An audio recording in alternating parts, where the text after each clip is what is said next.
Bismillahirrahmanirrahim. Assalamualaikum warahmatullahi wabarakatuh. Kita bertemu kembali pada kuliah geologi struktur dengan materi sesar naik. Sebelumnya kita telah membahas sesar turun. Kali ini kita akan melihat bagaimana sesar naik dapat terbentuk dan apa perbedaan sesar naik dengan sesar turun.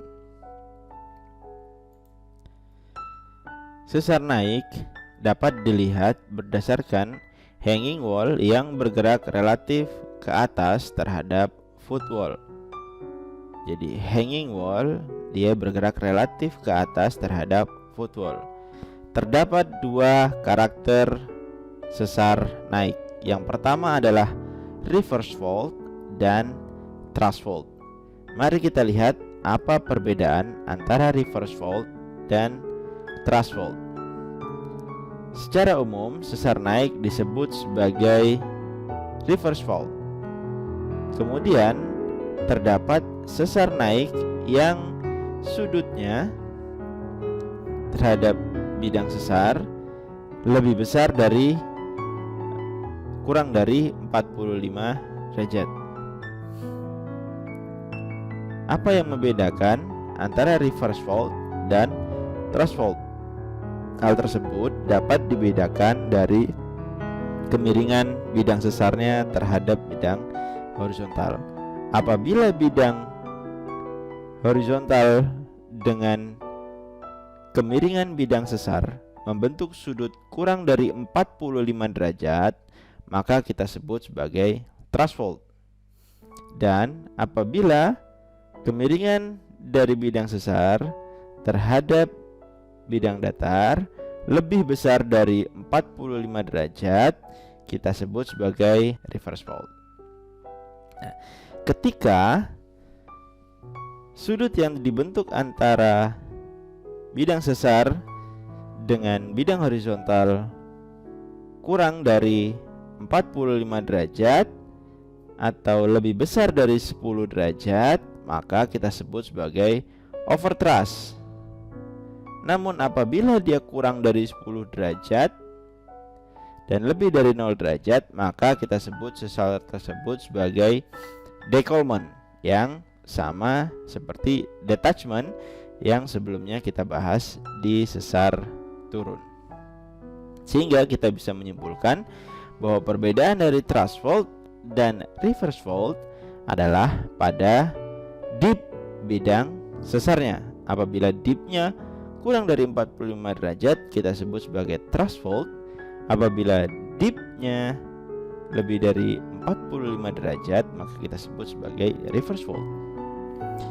Mari kita lihat mekanisme keterbentukan sesar naik berdasarkan pure shear dan simple shear.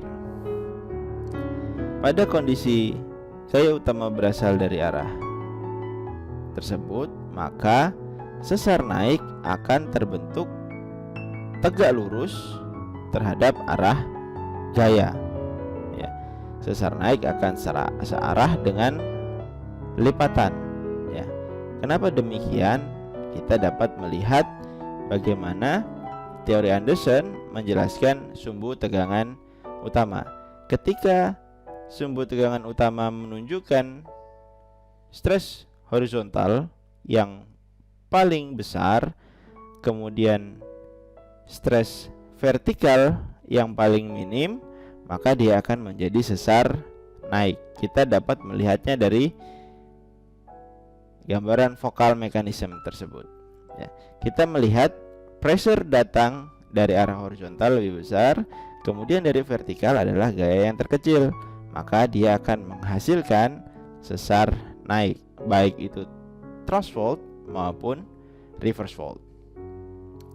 Sesar naik akan menghasilkan struktur penyerta berupa lipatan seretan. Setidaknya kita dapat membagi dua karakter lipatan seretan. Yang pertama adalah normal drag fault, yang kedua adalah rollover drag fault. Sesar naik juga dapat berasosiasi dengan lipatan. Model ini kita sebut sebagai fault band fault.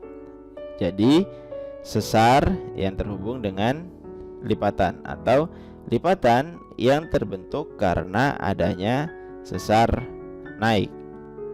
Pada tectonic inversion, kita juga dapat melihat bagaimana sesar turun dan sesar naik saling berhubungan seperti yang kita lihat pada penjelasan materi sesar turun sebelumnya, di mana sesar turun yang terbentuk pada saat rift atau cekungan terbentuk, kemudian terjadi pembalikan, gaya yang tadinya tensional menjadi kompresional, menyebabkan pada bagian atas dari lapisan yang terbentuk pada fase syn rift akan mengalami pergerakan relatif naik terhadap footwall-nya yang kita sebut sebagai sesar naik. Maka tectonic inversion dapat menyebabkan sesar naik dan sesar turun yang saling terhubung. Demikianlah video pembelajaran untuk pengantar mata kuliah geologi struktur dengan materi sesar naik. Sampai berjumpa kembali pada materi berikutnya.